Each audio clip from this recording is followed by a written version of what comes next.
नमस्कार, जय हिंद, वंदे मातरम। प्यारे साथियों, आपको स्क्रीन पर दिख रहा होगा जीव विज्ञान।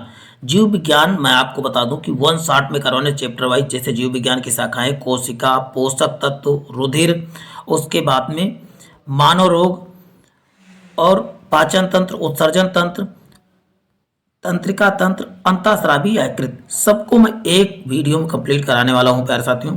तो वीडियो को ध्यानपूर्वक आपको देखना है और फुल वीडियो आपको वॉच करना है। आपको इसका बहुत ही चमत्कारिक फायदा मिलने वाला है। आप किसी भी एग्जाम की तैयारी कर रहे हो या स्टेट पीसीएस की तैयारी कर रहे हो, स्टेट पीसीएस या आरओ या किसी भी एग्जाम की तैयारी कर रहे हैं, तो ये साइंस जिसमें भी आता है उसके लिए समान उपयोगी साबित होने वाला है। तो चलते हैं प्यारे साथियों, आज की शानदार, धमाकेदार, जानदार श्रृंखला को प्रारंभ करते हैं। पहला सेशन हमारा चैप्टर है जीव विज्ञान की शाखाएं। अब बात करते हैं जीव विज्ञान की शाखाओं के बारे में। देखिए, जीव विज्ञान की शाखाएं, जीव विज्ञान विज्ञान की वह शाखा है जिसके अंदर जीवधारियों के अध्ययन किया जाता है। जीव विज्ञान शब्द सर्वप्रथम के, देखिए पहला क्वेश्चन आपको धमाकेदार मिल गया। जीव विज्ञान शब्द का प्रयोग सर्वप्रथम लैमार्क तथा ट्रेवेनियस ने किया था। वही जीव विज्ञान के जनक जब पूछा जाएगा तो आपको अरस्तु ही बताना है।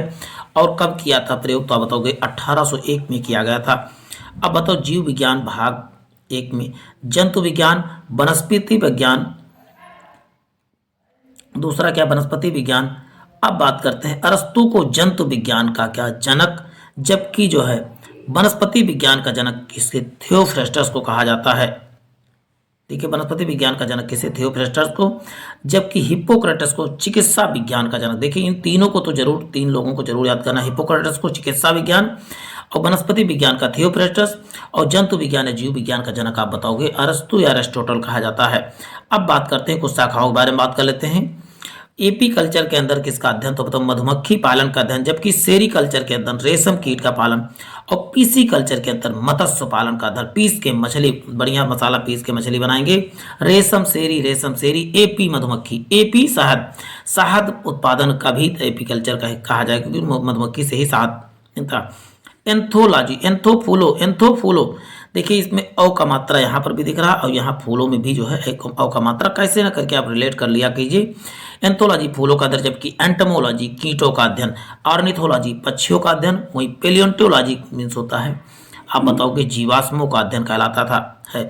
वही पारिस्थितिकी का अंदर जीवधारियों एवं वातावरण के पारस्परिक अध्ययन क्या कहलाता, बताओगे पारिस्थितिकी कहलाता है। वही टॉक्सियोलॉजी, टॉक्सिक मीन्स आप जानते हो विष होता है, तो उसको आसानी से याद करते हो, विष का अध्ययन टॉक्सियोलॉजी कहलाता है। पैथोलॉजी आप जानते हो, पैथोलॉजी जहां पर जानते हो रोग और प्रकृति के लक्षणों के कारणों के बारे में का अध्ययन क्या कहलाता है। पैथोलॉजी आपने हर जगह देखा, पैथोलॉजी में आप जाते हो ब्लड टेस्ट कराते हो। जेरेंटोलॉजी प्राणियों के शरीर की आयु का अध्ययन कहलाता है, जेरेंटोलॉजी शरीर के। और वही पोलियो बाटनी, पादप, पा से पोलियो बाटनी, पा से पादप आप आसानी से याद कर सकते हैं। वही कार्डियोलॉजी का मतलब क्या होता है, हृदय तथा उसकी बीमारियों का अध्ययन। विटिकल्चर मीन्स अंगूर के उत्पादन का अध्ययन। वही आर्निथोलॉजी मीन्स होता है पक्षियों का अध्ययन। चलते ही नेक्स्ट बात करते हैं सर्पेंटो, सर्प और सर्पेंटो आप आसानी से याद करते हो, सर्पों का अध्ययन। वही जननांकी या डेमोग्राफी मीन्स होता है मानव जाति का संपूर्ण आंकड़ों का अध्ययन होता है। इथोनोलॉजी वैज्ञानिकों को तुलनात्मक अध्ययन कहलाता है। पेडोलॉजी मीन्स क्या है, तो मिट्टी का अध्ययन क्या, पेडोलॉजी कहलाता है। अब बात करते हैं बायोनिक्स क्या है, जैविक जगत में होने वाले कार्य, गुण और पद्धति का अध्ययन क्या, बायोनिक्स कहलाता है। वही लेक्सिकोग्राफी क्या है, शब्दकोश का संयोजन। लेक्सिकोग्राफी में शब्द का संयोजन, मतलब शब्द का एक प्रकार का गठरी बनाना ही क्या कहलाता है, लेक्सिकोग्राफी। वही हाइड्रो, जहाँ हाइड्रो शब्द लग जाए वहाँ मतलब पानी से यानी मृदा विहीन, यानी पानी में पौधों का संवर्धन क्या कहलाता है, बताओ हाइड्रोपोनिक्स, यानी कि पौधे को बिना मिट्टी के उगाना ही हाइड्रोपोनिक्स। यानी लिथोट्रिप्सी क्या है, गुर्दे की पथरी के किरणों द्वारा तोड़ना क्या, लिथोट्रिप्सी कहलाता है। कभी आप जो किरणों के द्वारा जब आप पथरी को निकलवाते हैं उसे लिथोट्रिप्सी। अर्थवान क्या है, वर्मी कल्चर किससे संबंधित होता है, अर्थवान से संबंधित है। वही मर्मिकोलॉजी क्या है, चींटियों का अध्ययन, मर्मिकोलॉजी का। सुजनिकी क्या है, जन्म के पूर्व आनुवंशिकी के लिए नियमों के आधार पर जीन द्वारा मानव जात में सुधार क्या है, सुजनिकी कहलाता है या यूजेनिक्स। अब बात करते हैं यूफेनिक्स, यूफेनिक्स क्या कहलाता है, अनुवांशिक इंजीनियरिंग द्वारा सदोष अनुवांशिक का उपचार मनुष्य जाति के सुधार की सहायता करता है, तो इसे कहते हैं यूफोनिक्स कहलाता है। और एरनियोलॉजी क्या, मकड़ियों का अध्ययन, एरिनियोलॉजी, जबकि बायोमेट्रिक गणित तथा सांख्यिकी के तकनीकी द्वारा जीव विज्ञान का अध्ययन क्या था, बायोमेट्री कहलाता है। अब चलते हैं नेक्स्ट चैप्टर को देख लेते हैं प्यारे साथियों। नेक्स्ट चैप्टर आपको मिलने वाला है। नेक्स्ट चैप्टर आप कोशिका के बारे में बात करने जा रहे हैं। तो प्यारे साथियों फिर से आपको पेटी बांध लेना है और अच्छे तरीके से पढ़ना है। सेकंड चैप्टर आपके सामने देखिए, फर्स्ट चैप्टर आपने बहुत कम समय 5 मिनट में कंप्लीट कर लिया है। अब बात करते हैं कोशिका की।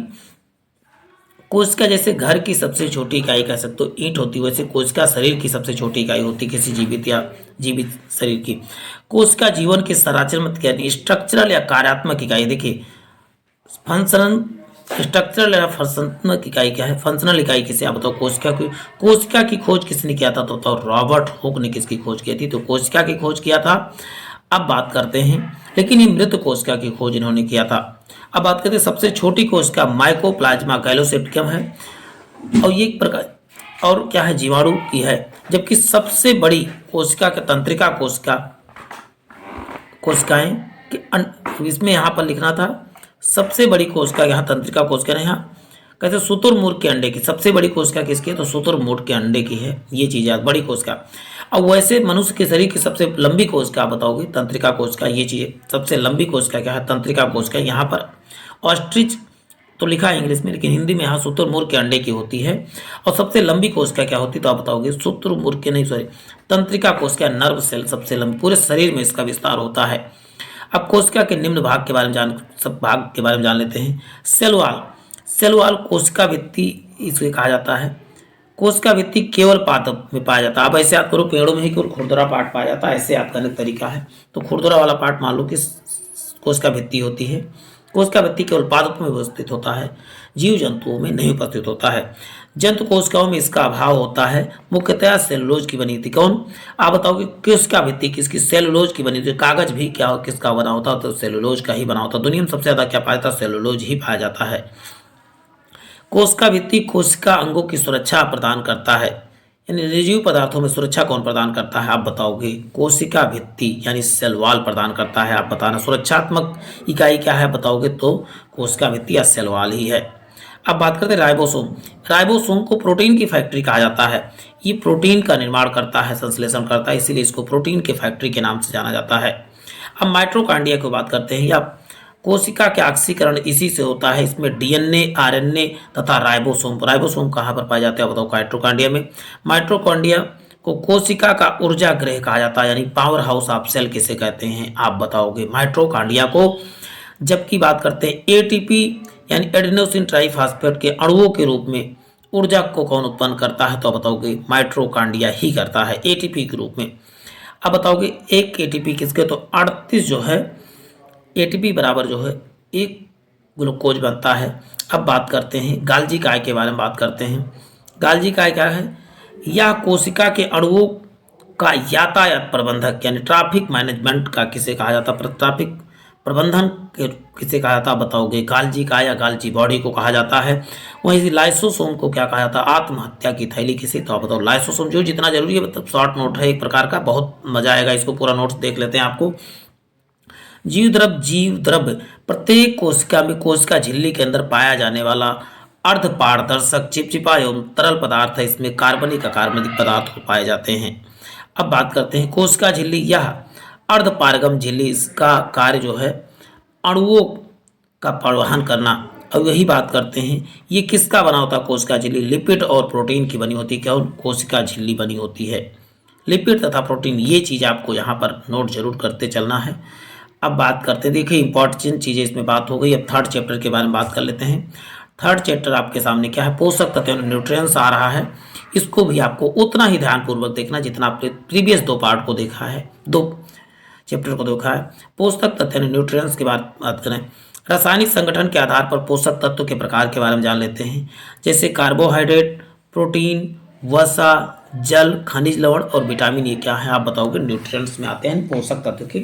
अब इन सब की चर्चा हम एक शॉर्ट नोट के माध्यम से करने वाले हैं। आपको बता दूं पहले से पूरा डिस्क्रिप्टिव चैप्टर वाइज वीडियो पहले ही अपलोड है, तो उसको भी विजिट करके आप ध्यानपूर्वक देखें।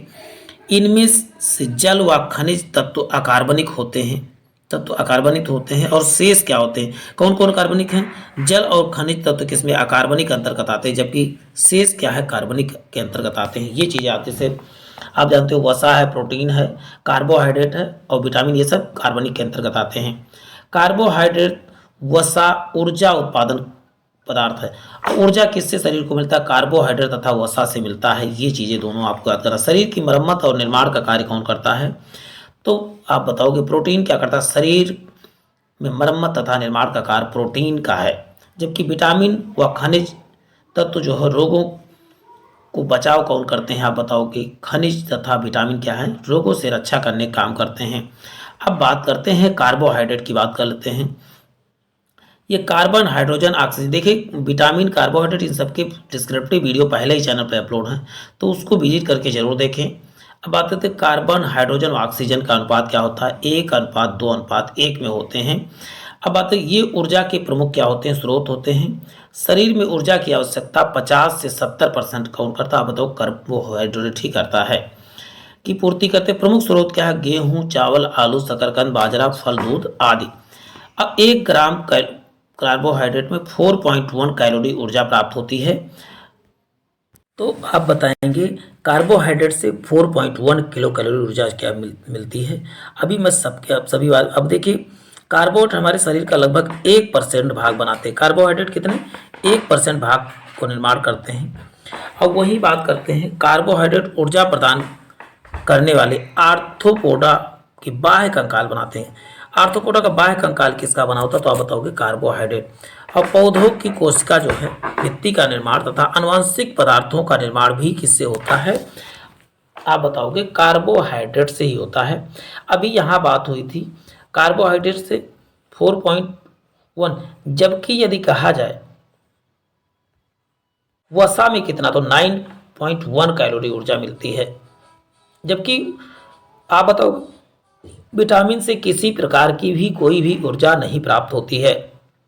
अब बात करते हैं कार्बोहाइड्रेट के 3 प्रकार के बाद। देखिए शॉर्ट नोट है, डिस्क्रिप्टिव नोट पहले से ही चैनल पे अपलोड है, शॉर्ट नोट के तौर पे आपको देखते हैं जो इंपॉर्टेंट है। अब बात इसके बाद हम पूरा शॉर्ट नोट के लगभग 1000 MCQ लाने वाले हैं, तो उसको भी देखना ना भूले। इसके लिए आपको क्या करना है? चैनल को सब्सक्राइब कर लेना है। अब बात करते हैं मोनोसैकेराइड की, बात करते हैं। ये स्वाद में मीठे और जल में विलय होते हैं, जैसे ग्लूकोज, फ्रक्टोज, गैलेक्टोज, ग्लूकोज।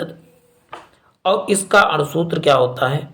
आप बताओगे ग्लूकोज, फ्रक्टोज, इन सब का अणुसूत्र देखिए C6H2O3 होता है, ये अणुसूत्र। लेकिन सूत्र पूछा जाए ग्लूकोज का C6H12 और O6 होता है, ये चीजें याद कर, O6 ये इसका क्या होता है? सूत्र होता है। ये पके हुए अंगूरों में पाए जाते हैं। मीठे फलों, शहद में मुख्यतः फ्रक्टोज पाया जाता है और फलों में भी मुख्यतः फ्रक्टोज ही। सबसे मीठी शर्करा भी फ्रक्टोज ही है। अब डाइसैकेराइड, ये स्वाद में मीठे और जल में विलय होते हैं, जैसे सुक्रोज और लैक्टोज। ये क्या है? ये डाइसैकेराइड होते हैं। बात कर लेते हैं सुक्रोज को प्रमुख रूप से गन्ने तथा चुकंदर से प्राप्त किया। सुक्रोज, अब गन्ने से चुकंदर से क्या बताओगे? सुक्रोज प्राप्त होता है। माल्टोज अंकुरित अनाजों में क्या पाया जाता है? तो बताओगे माल्टोज पाया जाता है। तथा लैक्टोज दूध की शर्करा में पाया जाता है। मानव की माता के दूध में भी दूध लैक्टोज की मात्रा सर्वाधिक होती है। अब पॉलीसैकेराइड की बात करते हैं। ये स्वाद रहित और जल में अविलय होते हैं, जैसे ग्लाइकोजन और स्टार्च व सेलुलोज। ये पॉलीसैकेराइड के अंदर ये जो है जल में अविलय, आप स्टार्च और सेलुलोज ये क्या होते हैं? जल में अविलय। ग्लाइकोजन भी जल में अविलय होता है, ये पॉलीसैकेराइड कहलाते हैं। अब ग्लाइकोजन मानव के यकृत में संचित रहता है। ग्लूकोज ही बात ग्लाइकोजन के रूप में उपस्थित रहता है। अब ग्लाइकोजन यकृत में, स्टार्च किसमें? आप बताओ यकृत में जमा होता है, जबकि स्टार्च किसमें? आलू तथा अनाज में स्टार्च पाया जाता है। अब बात करते हैं प्रोटीन के बारे में, बात करने जा रहा हूं प्यारे साथियों, ध्यानपूर्वक देखें। प्रोटीन शब्द जो है वर्जीलियस ने दिया। किसने? वर्जीलियस ने। उत्प्रेरक के भी जनक यही माने जाते हैं। प्रोटीन अत्यंत जटिल तथा नाइट्रोजन युक्त पदार्थ है। नाइट्रोजन युक्त पदार्थ, ये चीजें याद करके रखना, इसमें नाइट्रोजन भी पाया जाता है। कार्बोहाइड्रेट, कार्बन, हाइड्रोजन और जो ऑक्सीजन के साथ साथ नाइट्रोजन भी इसमें उपस्थित होता है। प्रोटीन का स्रोत जो है सोयाबीन की दालें सर्वाधिक है। सोयाबीन, दाल, मछली, अंडा, मटर, सेम, पनीर, ये सब क्या है? इसके स्रोत है। लेकिन मुख्य स्रोत क्या है? आप बताओगे सोयाबीन ही है। अब बात करते हैं प्रोटीन शरीर में वृद्धि तथा ऊतकों के टूट फूट में आवश्यक भूमिका कौन? प्रोटीन निभाता है। प्रोटीन की कमी से बच्चों में क्वाशियोरकर, जबकि प्रोटीन व कैलोरी की कमी से मरेस्मस नामक, क्वाशियोरकर तथा मरेस्मस नामक बीमारी हो जाता है। ये चीज़ याद करके रखना है। मानव शरीर में 15% भाग प्रोटीन से निर्मित होता है। 15% किससे? प्रोटीन से। दूध में जो है केसीन नामक प्रोटीन पाया जाता है, सफ़ेद होने का कारण होता है, जबकि गाय के दूध में कैरोटीन, वहाँ पे देखिए त्वचा तथा नाखून में कीराटिन, यहाँ केरोटीन की जगह कीराटिन होना चाहिए, कीराटिन या केरेटिन, कीराटिन नामक प्रोटीन, जबकि कैरोटीन क्या? गाय के दूध में कैरोटीन प्रोटीन पाया जाता है, कैरोटीन।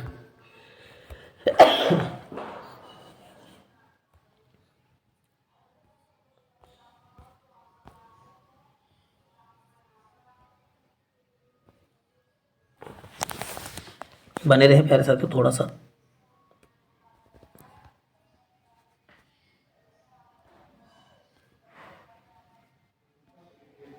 चलिए सॉरी फॉर दैट, चलते हैं नेक्स्ट, देखते हैं प्यारे साथियों। नेक्स्ट देखिए, सभी enzyme, antibodies, antigen, RS factor आदि किसके बने होते हैं? तो इसका उत्तर आप बताएंगे प्रोटीन के ही बने होते हैं। सभी एंजाइम, एंटीबॉडीज और एंटीजन किसके, और या आरएस फैक्टर सभी प्रोटीन के बने होते हैं। ये सब देखिए कितना। अब फैट के बारे में अभी एक एक करके हम बात करेंगे, परेशान ना हो। फैट ये कार्बन, हाइड्रोजन तथा ऑक्सीजन के बने होते हैं। और जल में क्या? जल में घुलनशील, परंतु क्लोरोफॉर्म, बेंजीन, पेट्रोल आदि कार्बनिक यौगिकों में घुलनशील होते हैं। देखिए वसा किसमें किसमें? कार्बन, हाइड्रोजन, ऑक्सीजन से बने होते हैं। जल में तो अघुलनशील होते हैं, परंतु क्लोरोफॉर्म, बेंजीन, पेट्रोलियम आदि कार्बनिक विलयकों में घुलनशील होते हैं। किसमें किसमें? क्लोरोफॉर्म, बेंजीन और पेट्रोलियम, इन सब में वसा घुल जाता है। 1 ग्राम वसा में 9.3 कैलोरी जो है ऊर्जा प्राप्त होती है। अब वही वसा ऊर्जा उत्पादन, शरीर में निश्चित ताप को बनाए रखने में सहायक कौन है? शरीर का तापमान बनाए रखने में, ऊर्जा उत्पादन करने में वसा महत्वपूर्ण। लेकिन हमारे शरीर को वसा नहीं चाहिए, सबसे अधिक किसकी आप बताओगे? कार्बोहाइड्रेट की जरूरत पड़ती है। अब बात करते हैं वसा ऊर्जा उत्पादन, ये तो बात हो चुकी है। अब बात करते हैं जल का यूज क्या होता है। जल एक अकार्बनिक रसायन है। अकार्बनिक क्योंकि इसका सूत्र आप जानते हैं H2O, इसमें कहीं पर भी कार्बन नहीं दिख रहा है। अब जल अकार्बनिक पदार्थ है, यह हाइड्रोजन तथा ऑक्सीजन से मिलकर बना होता है। H2O आपने सूत्र जाना तो इससे पता चलेगा हाइड्रोजन तथा ऑक्सीजन से बना है। मानव शरीर में 65 से 75% जल ही पाया जाता है। हमारे शरीर में ताप को पसीना तथा वाष्पन विधि के द्वारा नियंत्रण किया जाता है। पसीना को स्वेदन किया, पसीना तथा वाष्पन विधि द्वारा जो है नियंत्रण किया जाता है। जल की कमी से निर्जलीकरण जो है रोग हो जाता है, डिहाइड्रेशन रोग हो जाता है। शरीर में जल अपशिष्ट पदार्थों के उत्सर्जन में योगदान करता है। दूसरी जल में घुलित ऑक्सीजन की मात्रा कम हो जाती है। दूसरी जल जहाँ पर भी होता है वहाँ पर ऑक्सीजन की मात्रा कम हो जाती है। इसलिए नदियों की जो प्रदूषण ज्ञात करने के लिए BOD इजाद की जाती है। अब बात करते हैं विटामिन के बारे में बात करते हैं। शरीर में रोगों की रक्षा करने का कार्य कौन करता है? बताओगे विटामिन। विटामिन शब्द सबसे पहले किसने, आप बताओ? फंक ने दिया। विटामिन से ऊर्जा नहीं मिलती, ये चीज़ विटामिन तथा जल से हमें किसी भी प्रकार की कोई ऊर्जा नहीं प्राप्त होती, लेकिन हमारे शरीर के लिए बहुत ज़्यादा आवश्यक होते। तभी सूर्य की किरणें यानी पैरावैगनिक किरणें त्वचा में उपस्थित इगरेस्ट्रोस्टाल तथा विटामिन D में प्रति किससे, ये देखिए ध्यान लेना, इगरेस्टेरॉल को विटामिन D में परिवर्तित कर देती है। वही हमारा शरीर विटामिन D और K का संश्लेषण करता है। D और K का हमारे शरीर में ही संश्लेषण होता है। विटामिन B12 में क्या, कोबाल्ट पाया जाता है। इसे इसका रासायनिक नाम साइनोकोबालामिन कहा है। वही विटामिन B और C किसमें, जल में घुलनशील। अब कैसे WBC याद करिए, वाटर में BC, WBC याद कर सकते हैं। WBC, B और C किसमें, वाटर में घुलनशील होते हैं। अब रासायनिक रोगों के बारे में आते कि रसायन विटामिन तथा रासायनिक नाम एवं रोग के बारे में बात करें। विटामिन ए का रासायनिक नाम रेटिनॉल, और इससे देखिए रा तीनों मिल रहा है, रेटिनॉल और रतौंधी आप याद कर सकते हैं। और विटामिन B1 को क्या बोलते हैं, थायमीन। इसकी कमी से बेरी नामक बीमारी हो जाती है। विटामिन B2 से राइबोफ्लोबिन, त्वचा का फटना जिसे कहा जाता है। कौन सा, विटामिन B2 से। अब B2 को ऐसे याद करो, देखिए 2 और R देखिए रा ऐसे लिखा गया तो आप आसानी से याद कर सकते हैं। अब B7 क्या है, बायोटीन, और बालों का गिरना क्या है, बायोटीन से। जबकि विटामिन B9 से फोलिक एसिड यानी एनीमिया नामक बीमारी हो जाती है। जबकि विटामिन C से स्कॉर्बिक अम्ल इसका रासायनिक नाम क्या है? स्कॉर्बिक अम्ल। और इससे कौन सी बीमारी? स्कर्वी नामक बीमारी। स्कर्वी आप जानते हो क्या होता है? इसमें खून आता है, किससे? मसूड़ों से खून आता है। जबकि विटामिन डी का रासायनिक नाम क्या बताओगे? कैल्सीफेरॉल। और इससे बीमारी कौन सी होती है? रिकेट्स बच्चों में, और ऑस्टियोमलेशिया बड़ों में हो जाती है विटामिन डी की कमी से। विटामिन ई का से क्या? टोकोफेरॉल, जिसे जनन शक्ति यानी महिलाओं में बांझपन और पुरुषों में नपुंसकता नामक बीमारी हो जाती है विटामिन ई से। विटामिन के का रासायनिक नाम फिलोक्विनिन। रक्त का थक्का इसके कारण से नहीं जमता, इसकी कमी से। अब हम नेक्स्ट चैप्टर के बारे में बात करते हैं। पहले तो एक बार आप रिवाइज करना चाहें तो धीरे से धीरे मैं दिखा देता हूँ चीज़ों को, आप रिवाइज कर सकते हैं, चाहे वीडियो को भी रिवाइज कर दे, मैं क्या इसको दिखाऊं। आप वीडियो को एक बार बैक करके फिर से आप एक बार जो है पहले आवाज़ म्यूट करिए, लेकिन आप जरूर देखें इसको पूरा। अब हमारा थर्ड चैप्टर आपको हम देख लिया आपने, पोषक तत्व कोशिका। और अब हम फोर्थ चैप्टर के कौन सा? रुधिर देखने वाले हैं। तो प्यारे साथियों, फिर से आपको अपने कुर्सी की पेटी बांध लेना है। अब बात करते हैं फोर्थ चैप्टर रुधिर यानी ब्लड की बात कर लेता हूँ, जो हमारे शरीर का एक महत्वपूर्ण पार्ट है। आप कहते हैं रुधिर क्या है? एक तरल संयोजी। संयोजी मतलब जोड़ने वाले, पूरे शरीर को जोड़ के रखता है। आप बताओगे रक्त कैसा है? तरल संयोजी यानी कंजक्टिव टिश्यू है, लिक्विड कंजक्टिव टिश्यू। मानव शरीर में रक्त की मात्रा शरीर के बाहर का 7 से 8% होता है। और मनुष्य का रक्त क्या है? क्षारीय विलयन है। इसका पीएच मान क्या होता है? 7.4 होता है। यानी कि रक्त तथा आंसू दोनों का पीएच मान जो है 7 पॉइंट। कैसे? सच में खून के आंसू रहोगे, सच में 7 से 7 और 4 से 4 सच में खून के आंसू रहोगे। यदि परीक्षा में पढ़े नहीं और फेल हो गए तो सच में 7 से 7, 4 से 4, और खून और आंसू गिरोगे तो आंसू का पीएच मान क्या होता है? 7 ही होता है। स्वस्थ मनुष्य में 5 से 6 लीटर क्या पाया जाता है? रक्त पाया जाता है। महिलाओं में पुरुषों की तुलना में रक्त की मात्रा कम होती है। और रक्त की उत्पत्ति भ्रूण में मीसोडर्म, भ्रूण के यदि भ्रूण होता है तो लीवर के मीसोडर्म में, भ्रूण के रक्त तो भ्रूण में कहाँ पर होती है? लीवर के मीसोडर्म में जो है रक्त बनता है। ये चीज़ें यदि बच्चा पेट में होता है तो लीवर के मीसोडर्म में उसका उत्पादन होता है। और वैसे बोन मेरो में होता है, शरीर में बोन मेरो में। यदि अब बात करते हैं रक्त के 2 प्रमुख घटक कौन है? प्लाज्मा और रुधिराणु। अब इनकी बात कर लेते हैं। ब्लड कार्पसल्स यानी रुधिराणु की बात कर लेते हैं। इसके अंतर्गत आरबीसी को इरिथ्रियोसाइट, आरबीसी इरिथ्रियोसाइट, 4-5 बार मेरे बात, आरबीसी इरिथ्रियोसाइट, जबकि डब्ल्यूबीसी को ल्यूकियोसाइट के नाम से। और वहीं पर बात करते हैं रुधिर प्लेटलेट को थ्रम्बोसाइट के, रुधिर प्लेटलेट को थ्रम्बोसाइट। तीनों का अन्य नाम आपके लिए बहुत जरूरी है। अभी हम प्लाज्मा के बारे में भी बात करेंगे, बस बने रहें। फर्स्ट मैं देख रहा हूँ तो रुधिराणु, और उसके बाद प्लाज्मा का मात्रा आप बताओगे लगभग 55 से 60% होता है। 45% क्या होते हैं? इनकी भी चर्चा, 45% आप बताओगे रुधिर कार्पसल्स होते हैं। अब एक एक करके बात करते हैं, प्लाज्मा की बात कर लेते हैं। रुधिर प्लाज्मा या हल्के रंग का एक तरल पदार्थ होता है। रक्त में 55 से 60%, देखिए 55 से 60% यहाँ लिखना था, भाग होता है। इसके 90% भाग में जल, 90% भाग में कितना होता है? क्या होता है? जल होता है। और 7% प्रोटीन, और उसके बाद में 0.9% लवण, और 0.01% क्या होता है? ग्लूकोज। सबका आप एक एक करके देखिए। 90% से अधिक जल होता है, 7% प्रोटीन होता है, 0.9% लवण, और 0.01% क्या होता है? ग्लूकोज होता है। एक एक विभाजन आपको स्क्रीनशॉट जरूर ले लेना है, एक एक क्वेश्चन पूछे जाते हैं। शेष पदार्थ बहुत कम मात्रा में होता है। प्लाज्मा में एंटीबॉडीज होता है। क्या आप बताओगे? एंटीबॉडीज होता है। पचे हुए भोजन एवं हार्मोन शरीर में संवहन प्लाज्मा का मुख्य कार्य। पचे हुए भोजन तथा हार्मोन का संवहन किसके द्वारा? तो प्लाज्मा के द्वारा होता है। इसमें फाइब्रोनोजिन, प्रोथ्रोम्बिन, ग्लोबुलिन, एल्ब्यूमिन आदि प्रोटीन पाए जाते हैं। किसमें? अब बात करते हैं ये प्लाज्मा में कौन कौन से? फाइब्रोनोजिन, प्रोथ्रोम्बिन, ग्लोबुलिन और एल्ब्यूमिन जो है ये प्लाज्मा में जो है प्रोटीन पाए जाते हैं आदि। अब आरबीसी के बारे में बात कर लेते हैं। आरबीसी एक एक करके। आरबीसी अथवा इसी को इरिथ्रियोसाइट के नाम से जाना जाता है। आरबीसी का 99% क्या पाया जाता है? बताओगे? आरबीसी ही पाया जाता है। यानी कि 45% जो होता है लाल, यानी आरबीसी लाल रुधिराणु का कितना परसेंट? आप बताओ? 99% यही होता है। आरबीसी का निर्माण अस्थि मज्जा यानी बोन मेरो में होता है, शरीर के बोन मेरो में ही होता है। और बच्चों में क्या होता है? लीवर के मेसोडर्म में होता है। अब बात करते हैं आरबीसी का मुख्य कार्य क्या है? प्रत्येक कोशिका में ऑक्सीजन को पहुंचाना जो है, कार्बन डाइऑक्साइड को वापस लाना, यह आरबीसी का मुख्य कार्य है।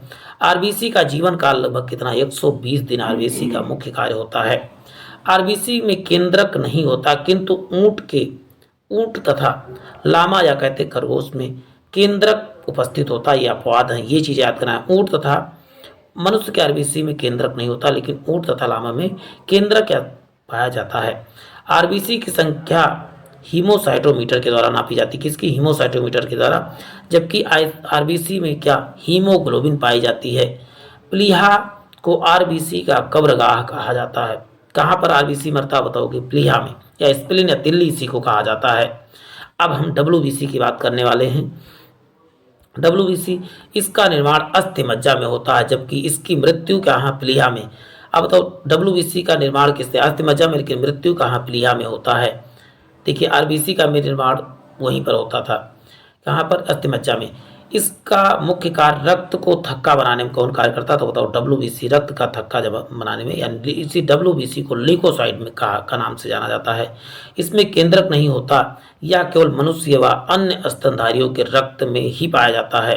देखिए इसमें केंद्रक, आरबीसी में भी नहीं, इसमें भी केंद्रक नहीं पाया जाता है। अब रक्त के कार्य जान लेते हैं। वैसे तो रक्त के कार्य क्या होते हैं, ताप को, शरीर के ताप का नियंत्रण करना, रक्त का थक्का बनाना, O2 तथा CO2 पचा हुआ भोजन, उत्सर्जी पदार्थों को, हार्मोन को संवहन करने का काम कौन करता है, बताओ कि रक्त करता है। अब इंपॉर्टेंट पॉइंट के बारे में जान लेते हैं। रक्त में फाइब्रोनिन तथा प्रोथार्मिन नामक प्रोटीन पाए जाते हैं। जो प्रोटीन रक्त को जमने में सहायक कौन होता है, बताओगे, फाइब्रोनोजिन तथा प्रोथार्मिन नामक प्रोटीन पाए जाते हैं। रक्त का थक्का जमाने में, कहीं कट जाता है रक्त का थक्का जम जाता है, इसमें फाइब्रोनोजिन तथा प्रोथार्मिन और विटामिन के भी जो रक्त के थक्का बनाने में सहायक है। रक्त में हिपैरिन नामक क्या पाया जाता है, तत्व पाया जाता है, जो रक्त के धमनियों में को जमने से रोकता है, हिपैरिन। अब रक्त समूह के बारे में बात कर लेते हैं। रक्त समूह की खोज कार्ल लैंडस्टेनर तथा मीनर ने किया था। एंटीजन आरबीसी में पाया जाता है, जबकि एंटीबॉडी किसमें, परतरक्षी प्लाज्मा में पाया जाता है। यानी इसे एंटीजन को परतरक्षी जो प्लाज्मा में, और एंटीजन आरबीसी में, और एंटीबॉडी प्लाज्मा में पाया जाता है। दोनों आपको जान लेते हैं। मनुष्य में एंटीजन के आधार पर 4 प्रकार के रक्त पाए जाते हैं। एंटीजन के आधार, देखिए एंटीजन के आधार पर विभाजन हुआ है, ना कि एंटीबॉडीज के आधार पर। एंटीजन के आधार पर रक्त को 4 भागों में विभाजित किया गया है। बेटा बताइए, रक्त समूह ए, एंटीजन केवल ए पाया जाएगा, और एंटीबॉडी को हमेशा स्मॉल में, तो आप बताओगे ए एंटीबॉडी। जबकि बी में क्या आप बताओगे, कैपिटल बी को एंटीजन से, जबकि एंटीबॉडी को स्मॉल बी से दर्शाते हैं। और ए बी में आपको बताओगे क्या, ए बी में एंटीजन ए बी, जबकि इसमें किस में एंटीजन नहीं पाया जाता, तो ए बी में एंटीजन नहीं पाया जाता है। अब जबकि दोनों, अब यहाँ दोनों में अंतर आप ध्यान दीजिएगा। ओ में क्या है, कोई भी एंटीजन नहीं पाया जाता है, और ए बी एंटीबॉडी दोनों पाए। अब देखो इसी कारण से आपको बता दूं, ये क्यों सभी से रक्त ग्रहण कर सकता है, क्योंकि इसमें एंटीजन नहीं पाया जाता ए बी में, और वही एंटीजन किस में नहीं पाया जाता, एंटीजन ओ में नहीं पाया जाता, इसी कारण ये सबको दे सकता है। तो ये चीज़ें आपको याद कर लेना है, इसको स्क्रीनशॉट ले लेना है। अब बात और भी आगे बढ़ती है। रक्त समूह ओ को सर्वदाता यानी यूनिवर्सल डोनर, जबकि रक्त समूह कहते हैं क्योंकि इसमें एंटीजन नहीं होता। देखिए अभी बात हो चुकी कि इसमें कोई भी एंटीजन नहीं पाया जाता है। अब बात करते हैं रक्त समूह ए बी को सर्वग्राही, क्योंकि इसमें एंटीबॉडीज नहीं। देखिए एंटीजन किस में नहीं पाया जाता, बताओ, ओ में कोई भी एंटीजन नहीं, जबकि ए बी में कोई भी एंटीबॉडीज नहीं पाई जाती हैं। रक्त आधान यानी ट्रांसफ्यूजन के वक्त RH फैक्टर की जांच की जाती है। RH प्लस को रक्त एवं RH को RH रक्त दिया जा सकता है। RH प्लस को RH और RH माइनस को RH माइनस रक्त दिया जा सकता है। ये चीज़ यहाँ माइनस दोनों जगह लगा था। अब बात करते हैं, यदि पिता का रक्त RH पॉजिटिव हो, यदि माता का रक्त RH जब निगेटिव है, तो जन्म लेने वाले शिशु गर्भावस्था अथवा जन्म लेने के तुरंत बाद मृत्यु हो जाती है। ये चीजें देखिए, दोनों का यदि प्लस है तो प्लस प्लस ही होना चाहिए। अब बात करते हैं, मृत्यु हो जाती है। यह स्थिति आमतौर पर प्रथम संतान के जन्म के बाद, प्रथम संतान में समस्या नहीं थी, प्रथम सेकंड संतान होती है उसमें समस्या आती है। अब उसे ब्लास्टोसिस के नाम से जाना जाता है। अब बात करते हैं रुधिरवर्ग तथा रक्तदान की संभावना। ए वाला जो है ए तथा ए बी को रक्तदान कर सकता है, जबकि बी वाला जो है बी और ए बी, देखिए जिसमें जो हो, देखिए ए वाला ए को भी कर सकता है, इसमें भी तो ये है, बी वाला देखिए बी में तो बी है ये, और ए बी में भी है, तो बी वाला ए बी और बी को दोनों दे सकता है। और आपको बता दूं ए बी वाला केवल ए बी को ही दे सकता है, ये चीज़ याद करके रखना है, क्योंकि इसमें क्या एंटीबॉडीज नहीं पाती। और आपको बता दूं ओ वाला सभी को रक्तदान कर सकता है, परंतु केवल ओ से ही रक्त प्रदान, केवल ओ को प्रदान करता है, लेकिन दे सबको सकता है, ये चीजें बात कर। अब बात करते हैं माता पिता के रक्त समूह के पर बच्चों के संभावित रक्त समूह की बात करते हैं। यानी माता व पिता के रक्त समूह के आधार पर बच्चों का रक्त समूह संभावित और असंभावित कौन सा संभव है। यदि ए पिता और बी, ए माता और बी पिता है, तो बच्चों में संभावित ए तो होगा ही, बी होगा, और साथ साथ देखिए इन सबको रक्त कौन दे सकता है, तो आप बताओगे ओ सबको रक्त दे सकता है, तो ओ भी हो सकता है। कौन सा संभव नहीं है, तो बच्चों कोई भी नन जो है इसमें कोई भी असंभव नहीं है। अब बात करते हैं यदि ए मिलते हैं तो क्या क्या हो सकता है। अब देखिए ए को रक्त ओ भी दे सकता था ना, तो ए और ओ हो सकता है। अब बात देखिए बी को भी ओ दे सकता, ओ लगभग सब जगह होगा, बी भी है माता पिता का, तो इसमें बी तो होगा ही, और बी के साथ बच्चा जो पैदा होगा बी होगा या तो ओ होगा, क्योंकि ओ सब में आप जानते हो कॉमन है, और कहाँ नहीं कॉमन, अभी उसकी चर्चा मैं करूंगा। अब बात करते हैं यदि ए बी है, तो आपको बताओगे ए बी है तो बच्चों में संभावित क्या हो सकता है, तो बताओ ओ रक्त समूह संभावित होता है, ए बी नहीं होगा। दोनों ए बी है तो ओ ही रक्त समूह होगा। अब क्या कहने, ए और बी और ए बी ये बच्चों में बिल्कुल संभव ही नहीं कि बच्चे का रक्त ये हो। अब बात करते हैं ओ और ए है, तो यानी माता ओ है और पिता ए है, तो क्या ओ और ए हो सकते हैं इसमें। देखिए ओ तो सभी में कॉमन है लगभग, और ओ और बी है तो ओ और बी होगा, बहुत आसानी से याद कर सकते हो आप।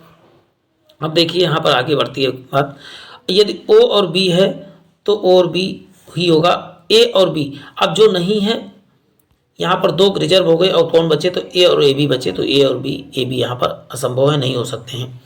और ओ और ए बी है तो क्या क्या हो सकता है, ए और बी हो सकता है, लेकिन ओ नहीं होता। अब इधर देखिए जहां पर भी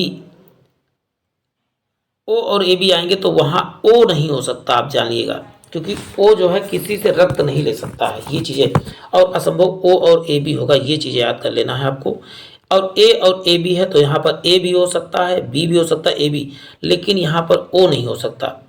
अब बात करते हैं बी और ए बी होगा, तो यहाँ ए बी और ए बी, और क्या ओ नहीं यहाँ पर दोनों में।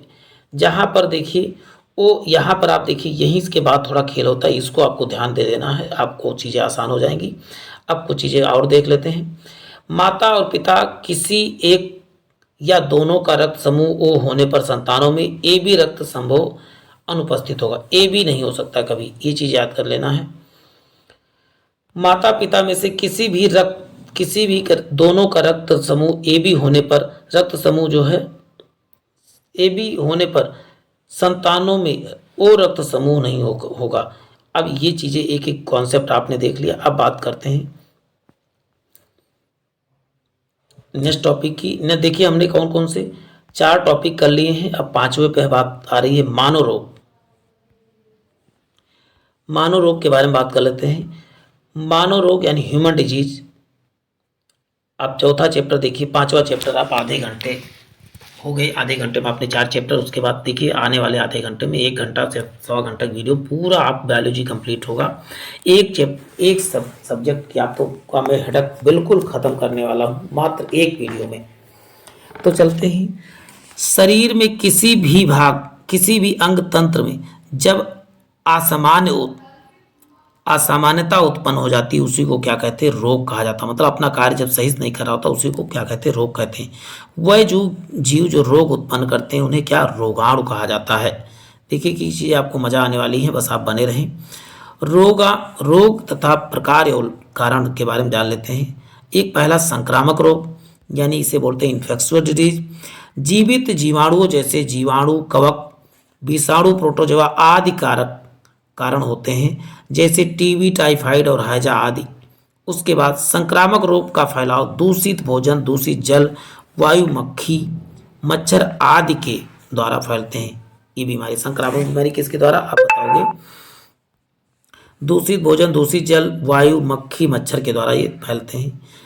अब बात करते हैं, अभी आगे बात होगी, परेशान ना होना कि सभी एक एक करके बात होते हैं। अब बात होती है उम्र बढ़ने के साथ विभिन्न शारीरिक अंगों में क्रियाशीलता कम होना, क्या, जैसे हृदय, कहते हैं ही सहित रोग कौन से होते हैं, जैसे आप विभिन्न उम्र बढ़ने के साथ क्रियाशीलता, शरीर के अंगों का क्रियाशीलता कम होना क्या कहता है, ह्यूसित रोग कहलाता है।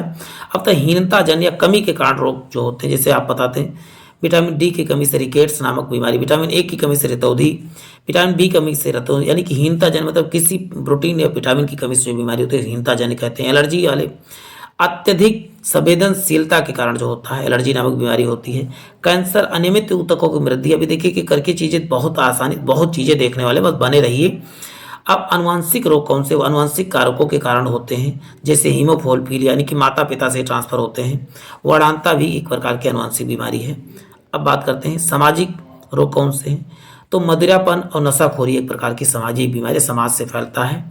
अब देखिए जीवाणु जनित एक एक करके रोगों के बारे में जानने वाले हैं। जीवाणु जनित रोग कौन कौन से हैं इसके बारे में एक एक करके जानते हैं। जैसे रोग क्या है, हैजा है। हैजा आप जानते हैं किस जीवाणु से, विब्रियो कॉलरी। अब हैजा को इंग्लिश में कॉलरा कहते हैं, तो आप इस ये कॉलरा नामक बीमारी पता होगा तो आपको विब्रियो कॉलरी आप आसानी से, ये किस अंग को प्रभावित करता, तो ये आंत को प्रभावित करता है। वही डिप्थीरिया, डिप्थीरिया जो है कार्नियोबैक्टीरियम डिप्थेराई, इसका जो है जीवाणु का नाम है, श्वास नली को प्रभावित करता है। वहीं क्षय रोग यानी टीबी बीमारी क्या है, माइक्रोबैक्टीरियम ट्यूबरकुलोसिस है, ये फेफड़े को प्रभावित करता है। किसको, फेफड़े को, तो ये चीज़ें याद कर लेना है। अब बात करते हैं कोढ़। कोढ़ किससे, कोढ़ यानी कि इसे बोलते हैं लेप्रोसी, माइक्रोबैक्टीरियम लेप्री, लेप्रोसी आपको जरूर याद कर लेना है। टिटनेस क्या है, क्लोस्ट्रीडियम टिटेनी, देखिए इसमें टिटेनी शब्द लगा, आसानी से बताते हैं कि किसको, तंत्रिका तंत्र को, जबकि कोढ़ क्या है, तंत्रिका तथा त्वचा को प्रभावित करता है, कोढ़ नामक बीमारी। अब टाइफाइड क्या है, साल्मोना टाइफोसा, टाइफोसा बड़े आराम से याद करते हैं, किसको, आंत को प्रभावित करता है। वहीं प्लेग किसके, पाश्चुरेला पेप्टिस को से कारक इसका है, बैक्टीरिया क्या नाम है। और फेफड़ा, काख तथा दोनों पैरों के बीच वाले पार्ट को जो प्लेग प्रभावित करता है। प्लेग को काली मौत के नाम से जाना जाता है। अब काली खांसी, खोखों के बारे में जानते हैं। काली खांसी जो है बॉडी टेला पर्ट्यूसिस श्वसन तंत्र, देखिए ट्रिक की वीडियो पहले ही चैनल पे अपलोड है, यहाँ ट्रिक की बात नहीं करूंगा। आप ट्रिक से जानना चाहे तो एक बार चैनल पे विजिट करके बायोलॉजी का ट्रिक्स आप पढ़ेंगे तो आपको ट्रिक की वीडियो, रोग से ट्रिक आपको आसानी से याद हो जाएंगे। अब बात करते हैं निमोनिया। निमोनिया को डिप्लोकोकल निमोनी, यानी ये किसको, फेफड़े को प्रभावित करता है। वही गोनोरिया जो है निसेरिया गोनोरिया यानी मूत्र मार्ग को प्रभावित करता है। सिफिलिस किसे, ट्रेपनोसोमा पैलेडियम जो है ये शिश्न यानी कि कहते गुप्तांग को प्रभावित करता है सिफिलिस। ये जनांग से संबंधित, गोनोरिया जो है महिला के गुप्तांग में, जबकि सिफिलिस जो है पुरुषों के गुप्तांग यानी मूत्र मार्ग को प्रभावित करता कह सकते हैं। और वही निमोनिया किसको, आप बताओ, फेफड़े को।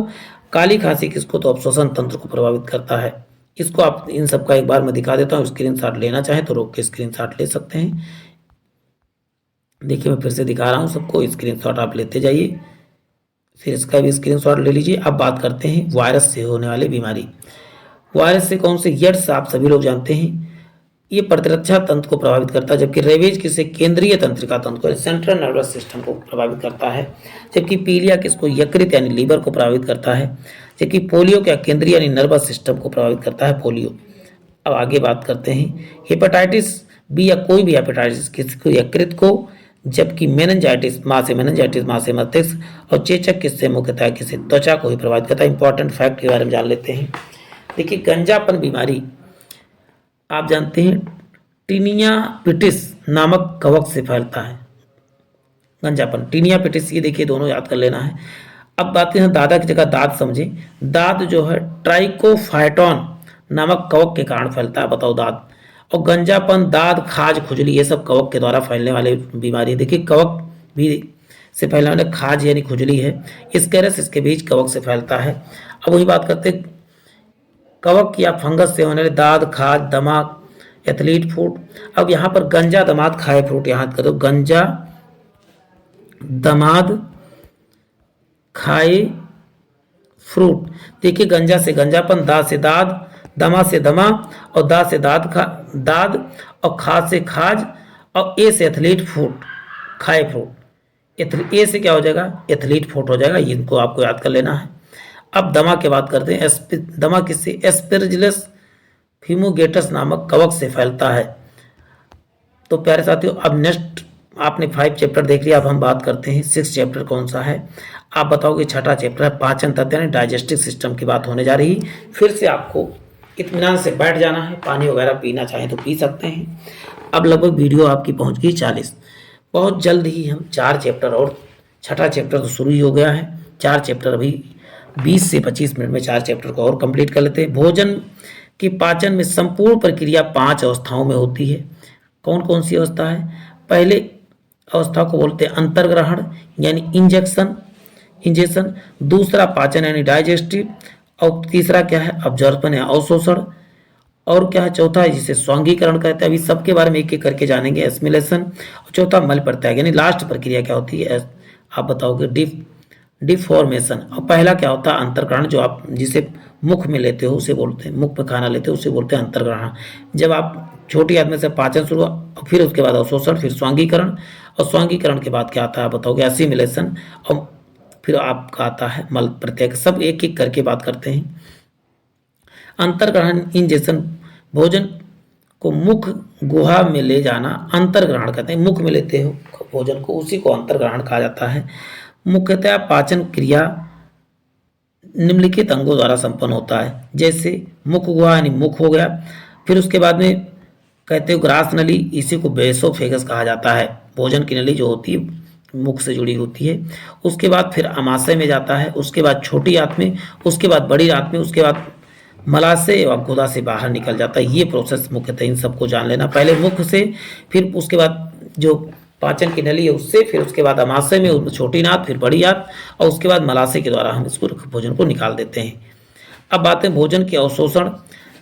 छोटी आंत क्या करता है, भोजन का अवशोषण करता है। पचे हुए भोजन को रुधिर में पहुंचाता है, अवशोषण कहलाता है। पचे हुए भोजन को किसमें, रुधिर में पहुंचाना ही क्या कहलाता है, अवशोषण। मीन्स पचे हुए भोजन को रुधिर में पहुंचाना ही क्या कहलाता है, अवशोषण कहलाता है। अवशोषित भोजन शरीर के उपयोग में लाना स्वांगीकरण का, अभी स्वांगीकरण की बात हुई थी। अवशोषित भोजन को उपयोग में लाना क्या, स्वांगीकरण या असिमिलेशन कहलाता है। देखिए अब बात करते हैं, अपच भोजन बड़ी आंत में पहुंचता है, जहां जीवाणु इसे मल में बदल देते हैं। मल में कौन बदलता है आप बताओ, जीवाणु या बैक्टीरिया ही मल में बदलते हैं, और गुदा द्वारा बाहर निकाल दिया जाता है।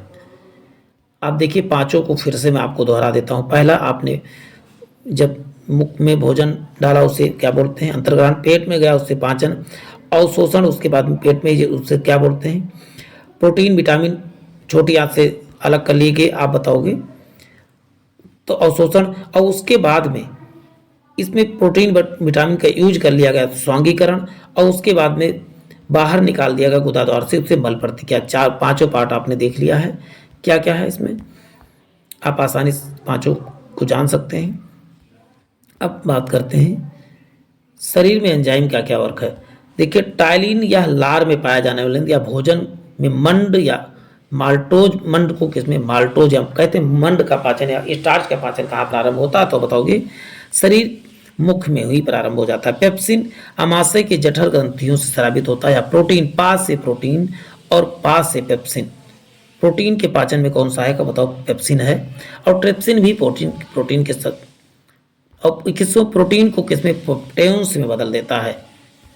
अब बात करते हैं आगे, रेनिन आप जानते हो, या अमाशय के जठर ग्रंथियों में स्रावित होता है, या दूध को पचाने में सहायक है। केसीन तथा कैल्शियम पैरासिन, किसमें, केसीन को कैल्शियम पैराकेसिनेट में बदल देता है, आप बताओगे रेनिन बच्चों में ज़्यादा एक्टिव होता है, बुजुर्गों में जैसे जैसे उम्र बढ़ती है रेनिन जो एंजाइम निकलना कम हो जाता है। ट्रिप्सिन ये अग्नाशयी रस है, ये प्रोटीन को पॉलीपेप्टाइड में बदल देता है। ये भी क्या है, प्रोटीन को बदलता है, लेकिन ये कहाँ से निकलता है बताओगे, ये अग्नाशय से निकलता है, पैनक्रियाज से स्रावित होता है। अब बात करते हैं लाइपेज या वसा को वसीय अम्ल या गिल्सराल में बदल देता है। ग्लाइपेज क्या करता है, वसा को वसीय अम्ल या गिल्सराल में बदल देता है। अब पाचन तंत्र के बाद अब नेक्स्ट चैप्टर के बारे में बात करते हैं। नेक्स्ट चैप्टर आपके सामने आ गया है। उत्सर्जन तंत्र की बात हमने पाचन तंत्र के बाद हम बात कर देंगे एक्सक्रेटरी यानी उत्सर्जन तंत्र की बात कर देते हैं, एक्सक्रेटरी सिस्टम। अब फिर से आप जो है अपना ध्यान फिर से केंद्रित कर लीजिए, 7वें चैप्टर पे आप आ गए हैं। जीवों के शरीर में उपापचयी क्रियाओं के फलस्वरूप बने विषैले अपशिष्ट पदार्थ के निष्कासन को उत्सर्जन कहा जाता है। साधारण उत्सर्जन का तात्पर्य नाइट्रोजनी उत्सर्जी पदार्थों जैसे यूरिया, अमोनिया, यूरिक अम्ल आदि को निकालना ही क्या कहलाता है? उत्सर्जन कहलाता है। और इसमें लगे पूरे शरीर के अंग को उत्सर्जन तंत्र कहा जाता है। ये देखिए यूरिया, अमोनिया, यूरिक अम्ल को। अब बात करते हैं कौन कौन से हमारे उत्सर्जी अंग कौन कौन से हैं। वृक्क है यानी किडनी, त्वचा है, यकृत है, फेफड़ा है, नाक है, बड़ी आंत, ये सब क्या है आप बताओगे? एक्सक्रीटरी ऑर्गन्स है। अब सभी की बात कर लेते हैं। वृक्क क्या है? वृक्क के बारे में बात करने जाने किडनी की। वृक्क कार्यात्मक इकाई क्या है? नेफ्रॉन होती है। मूत्र हल्का पीला होता है। इसका पीएच मान आप बताओगे कितना? 6 या 6.4 होता है। पीला रंग किसके कारण होता है बताओ? यूरोक्रोम के कारण जो होता है मूल का पेशाब का रंग क्या होता है? पीला होता है। अब बात करते हैं यूरोक्रोम हीमोग्लोबिन के विखंडन से बनता है। किससे? हीमोग्लोबिन के विखंडन से यूरोक्रोम का निर्माण होता है। मूत्र का लगभग 95% जल, 2% लवण, 2.7% यूरिया, जबकि 0.03% यूरिक एसिड पाया जाता है। क्या? यूरिक अम्ल के बहुत नाम मात्र यूरिया जो है, लेकिन मनुष्य में यूरिया ज़्यादा पाया जाता है, इसीलिए मनुष्य को यूरिकोटेलिक, जबकि पक्षियाँ क्या उत्सर्जन के रूप में यूरिक एसिड निकालते हैं पक्षियों को यूरिकोटेलिक नाम से। जबकि आप बताएं मछलियाँ क्या निकालती हैं? समुद्री जीव अमोनिया निकालते हैं, इसलिए अमोनियोटोलिक कहा जाता है। वृक्क में बनने वाली पथली कैसी? कैल्शियम ऑक्जिलेट की बनी होती है। वृक्क में किडनी में जो पथरी होती है कैल्शियम ऑक्जिलेट की बनी होती है। वृक्क को काम ना करने पर व्यक्ति को डायलिसिस करवाना पड़ता है, यानी वृक्क को सामान्य बनाने के लिए कौन सी प्रक्रिया? डायलिसिस नामक प्रक्रिया अपनाई जाती है, जिसे अपोहन हिंदी में कहा जाता है। यकृत का कार्य रुधिर को अमोनिया को यूरिया में परिवर्तित करना होता है। यकृत का काम क्या है? और यूरिया को अमोनिया। अमोनिया क्या है? अधिक खतरनाक पदार्थ को कम खतरनाक पदार्थ में चेंज करना। ये किसका काम? यकृत या लीवर का है। अब बात करो तो यकृत के बारे में बात करते हैं। यकृत का कार्य रुधिर की अमोनिया को यूरिया में परिवर्तित करने का काम करता है, यकृत ही करता है। अब बात करते हैं फेफड़े की। फेफड़ा CO2 एवं जल को जलवाष्प के रूप में बाहर निकालता है। CO2 तथा कार्बन डाइऑक्साइड तथा जल को जलवाष्प के रूप में बाहर निकालता है। आंत के बारे में। आंत का कार्य अनपचे भोजन एवं अन्य उत्सर्जी पदार्थों को मल के माध्यम से बाहर निकालने का काम आंत करता है। त्वचा के बारे में बात करते हैं। देखिए शॉर्ट नोट है, इसमें इंपॉर्टेंट चीजें ही शामिल की। त्वचा क्या है? त्वचा से श्वेत ग्रंथियां निकलती जो हमारे ताप को नियंत्रित करती हैं। अब नेक्स्ट चैप्टर आपका 8वां चैप्टर आ गया है, तंत्रिका तंत्र यानी नर्वस सिस्टम के बारे में बात करने जा रहे हैं। 8वां चैप्टर, 2 चैप्टर और बाकी हैं। तंत्रिका तंत्र का के भाग यानी मस्तिष्क कौन कौन आएगा? फिर मेरुरज आता है, और फिर तंत्रिका यानी कि ब्रेन, स्पाइनल कॉर्ड और तंत्रिकाएं जो हैं इसके भाग हैं। अब एक एक करके हम बात करने जा रहे हैं। समन्वय नियंत्रण में सबसे महत्वपूर्ण भूमिका तंत्रिका तंत्र के अंतर्गत मस्तिष्क की होती है। मस्तिष्क को 3 भागों में विभाजित किया गया। कितने? 3 भागों में विभाजित किया गया है। अब बात करते हैं पर मस्तिष्क या सेरिब्रम, यह मस्तिष्क का सबसे बड़ा भाग व सबसे महत्वपूर्ण भाग क्या था बताओ? पर मस्तिष्क, किसी को सेरिब्रम। देखिए हिंदी इंग्लिश दोनों आता है तो इसलिए दोनों याद करके रखना है। ये सबसे बड़ा भाग मस्तिष्क का बताओ? पर मस्तिष्क को सेरिब्रम कहा जाता है। सेरिब्रम सभी मानसिक क्रियाओं को नियंत्रण कौन को प्रदान करता है? सेरिब्रम। अब ब्रह्म पकड़ लेता है, पूरे मानसिक क्रियाओं को रोक देता है, ऐसे कार्य कर देते हैं। जैसे हृदय शक्ति, स्मरण शक्ति, अनुभव, सुनना, देखना और सूंघना, बोलना व शरीर में चेतना का कार्य कौन करता है? आप बताओगे? सेरेब्रम करता है ये कार्य। अब स्क्रीनशॉट आप लेते जाइए साथ साथ अनुमस्तिष्क या सेरिब्रम, और नहीं तो आप वीडियो को समय निकाल के एक बार रिवाइज फास्ट मोड में लगा के 2x पे लगा के आप रिकॉर्ड कर लिया कीजिए। अनुमस्तिष्क या इसी को सेरेबेलम कहा जाता है। शरीर में संतुलन कौन प्रदान करता है? तो बताओगे सेरिबेलम कराता है। या ऐच्छिक क्रियाओं, ऐच्छिक पेशियों के संकुचन पर नियंत्रित। ऐच्छिक पेशी मतलब होता है हाथ अपने अनुसार डोला सकते हैं, हिला सकते हैं। तो ये ऐच्छिक पेशियों पर नियंत्रण किसका होता है बताओगे? अनुमस्तिष्क या सेरिबेलम जिसे कहा जाता है। अब बात होती है राक्षस की मॉडुला ऑब्लिगेंटा। यह मस्तिष्क का सबसे पीछे वाला भाग होता है। यह हृदय की धड़कन, पाचन अंगों एवं श्वसन अंगों के कार्यों को नियंत्रित कौन करता है? आप बताओगे। मेडुला ऑब्लिगेंटा। श्वसन अंगों का नियंत्रण, धड़कन, पाचन पे नियंत्रण किसका? मेडुला ऑब्लिगेंटा का होता है। अब बात करते हैं मनुष्य के मस्तिष्क का वजन कितना? 1400 ग्राम होता है। तंत्रिका ऊतक इकाई, सबसे छोटी इकाई क्या है? तो बताओ न्यूरॉन को कहा जाता है सबसे छोटी। तंत्रिका तंत्र की सबसे छोटी इकाई क्या है? तो बताओ न्यूरॉन्स है। प्रतिवर्ती क्रियाओं का नियंत्रण कौन करता है? मेरुरज्ज या स्पाइनल कॉर्ड महत्वपूर्ण भूमिका निकालता है। प्रतिवर्ती मतलब रिफ्लेक्स एक्शन की क्रिया, जैसे आपका कहीं गर्म चीजों पे हाथ रखते हैं और तुरंत जैसे जल जाते, जैसे तुरंत आप हाथ हटा लेते हैं, इसे कहते हैं प्रतिवर्ती क्रियाएं या रिफ्लेक्सिव क्रियाओं पर नियंत्रण किसका? स्पाइनल कॉर्ड का होता है। अब हम नेक्स्ट चैप्टर देखते हैं। नेक्स्ट चैप्टर है आपका अंतःस्रावी ग्लैंड, एंडोक्राइन ग्लैंड के बारे में बात कर लेते हैं। जो इंपॉर्टेंट सेशन है उन्हीं को इसमें वीडियो में शामिल किया था, मैं बार बार कहता हूँ। तो आप सोचिए यदि आप पूर्णतः अच्छे से चैप्टर को पढ़ना चाहते हैं, एक बार चैनल पर विजिट करें, एक एक चैप्टर आप अच्छे से पढ़ें। अब बात करते हैं एंडोक्राइन ग्लैंड। तो पहले थोड़ा सा हम बहस्रावी ग्लैंड यानी एक्सोक्राइन करने के बारे में। यह नलका युक्त होती। अब बताओ बाहर कोई चीज पाइप की सप्लाई करनी होगी तो किससे करोगे? आप पाइप लगा के करोगे। तो बहस्रावी ग्रंथियां कैसी? नलिका युक्त होती हैं और इसमें एंजाइम का स्राव। एंजाइम किससे निकलता है? बताओ बहस्रावी ग्रंथियों में, जैसे दूध ग्रंथि, श्वेत ग्रंथि, अश्रु ग्रंथियां, ये सब या लार ग्रंथि, ये क्या है? बहस्रावी ग्रंथियां हैं। इनको आप सामान्यतः जानते होंगे, बाहर ही निकलते हैं। और अश्रु लार ग्रंथियां बहस्रावी ग्रंथियां आते हैं। अब बात होती है मिश्रित ग्रंथि कौन सी हैं? जो बह और अंतःस्रावी दोनों होती हैं। कुछ ग्रंथियां ऐसी होती हैं जो बहस्रावी अंतःस्रावी दोनों प्रकार की होती हैं। मिश्रित ग्रंथ कहते हैं, जैसे अग्न्याशय क्या है? एक प्रकार का, इसी को पैनक्रियाज कहा जाता है। ये क्या है? एक प्रकार का मिश्रित है, यानी ये इससे बाह्य भी है और कहते हैं इंडोक्राइन दोनों है। अब अंतःस्रावी ग्लैंड के बारे में बात करते हैं। वहां पर ग्रंथि हेडिंग होना चाहिए था। यह नलिका विहीन होती है, यानी डक्टलेस होती है। और इसमें क्या निकलता है? अब तो हार्मोन निकलता है। नलिका विहीन में क्या निकलता है? अब हार्मोन निकलता है अंतःस्रावी ग्रंथियों में हार्मोन, जबकि कहा जाए बहस्रावी ग्रंथियों में एंजाइम का स्रावण होता है। यह हार्मोन रक्त प्लाज्मा के द्वारा शरीर में विभिन्न भागों में पहुंचता है। पिट्यूटरी ग्लैंड, थायराइड ग्लैंड तथा एड्रेनल ग्लैंड क्या है? तो बताओगे। अभी और भी अंतःस्रावी ग्रंथियों के बारे में बात करने वाले हैं, बस बने रहें। अब कुछ अंतःस्रावी ग्रंथियों के बारे में बात कर लेते हैं। जैसे पीयूष या पिट्यूटरी ग्लैंड, यह मस्तिष्क में होती है। मटर क्या करती है? पीयूष ग्रंथि जो है को मास्टर ग्लैंड या सबसे छोटी ग्लैंड कौन सी है? तो आप बताओगे पीयूष ग्लैंड है। थायराइड ग्रंथि यह जो है गले में पाई जाने वाली ग्रंथ है, जबकि पीनियल ग्रंथि जो है ये क्या है? आप बताओगे। इसे जैविक घड़ी के नाम से जाना जाता है। जगना, उठना, भूख एग्जैक्ट समय पे लग जाता है, पीनियल ग्लैंड ही बताती है आपको। इसे जैविक घड़ी के नाम से ये मस्तिष्क में स्थित होता है। अब बात करते हैं पैराथायरॉइड ग्लैंड। पैराथायरॉइड ग्रंथि, यह ग्रंथि थायराइड में धसी एवं गले में स्थित होती है। गले में स्थित पैराथायरॉइड होती है। मास्टर्स ऑफ मास्टर ग्लैंड इसी को कहा जाता है। थाइमस ग्लैंड, यह वक्ष या ग्रंथि वक्ष में स्थित होती है, जबकि एड्रेनल ग्लैंड या पेट में स्थित होती है। उदर कहते हैं, उदर ही पेट है। तो एड्रेनल ग्लैंड को उड़ो या लड़ो हार्मोन के नाम से किसे जाना जाता है? तो एड्रेनल ग्रंथ जो है में एड्रेनल हार्मोन निकलता है, जिसे लड़ो या उड़ो हार्मोन के नाम से जाना जाता है। अब प्यारे साथियों, आप 10वां चैप्टर पे पहुंचने वाले हैं। 10वां चैप्टर आपका मिलने वाला यकृत या लीवर।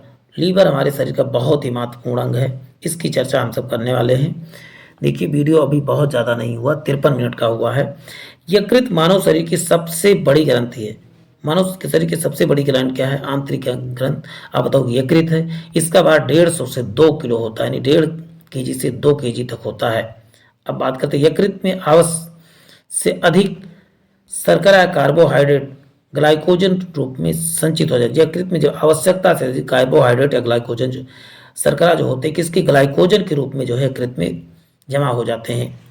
जरूरत पड़ने पर ग्लूकोज में परिवर्तित होकर हमको ऊर्जा प्रदान करते हैं। आप कभी कभी देखते हो बिना खाए रहते हो और आपका कुछ समय बाद भूख मिट जाता है, तो वही जो यकृत में उपस्थित शर्करा या कार्बोहाइड्रेट किसके रूप में? फिर से ग्लूकोज के रूप में परिवर्तित होकर हमको ऊर्जा प्रदान करता है। या प्रोटीन उपापचय, यहाँ उपापचय होना, उपापचय नहीं, नर नहीं, उपापचय में सक्रिय रूप से भाग लेता है कौन, तो बताओगे प्रोटीन के उपापचय में कौन भाग लेता है, तो इसका उत्तर आप क्या बताओगे, ये यकृत। अब बात करते हैं प्रोटीन के विघटन के परिणाम स्वरूप विषैले अमोनिया को यूरिया में कौन परिवर्तित करता है, तो यकृत विषैले अमोनिया को यूरिया में परिवर्तित करता है। अब बात करते हैं रक्त के थक्का बनने में मदद करने के लिए प्रोटीन जिसे फाइब्रोनोजिन तथा प्रोथ्रोम्बिन का संश्लेषण जो है यकृत से ही होता है, संग्रह यकृत में ही होता है। हिपैरिन नामक मुख्य पदार्थ बनाता है जो रक्त वाहिनियों में रक्त को जमने से रोकता है। रक्त को जमने से कौन रोकता है, आप बताओगे, हिपैरिन रोकता है। अब बात करते हैं पित्तरस का श्रावण यकृत में हो। अब पित्तरस का श्रावण भी कहाँ पर, यकृत यानी लीवर में। पित्तरस कहाँ से निकलता है, यकृत में, लेकिन जमा पित्ताशय में होता है। यह क्षारीय द्रव है। पित्त का संचय जो है पित्ताशय में होता, भी बात हो चुकी है।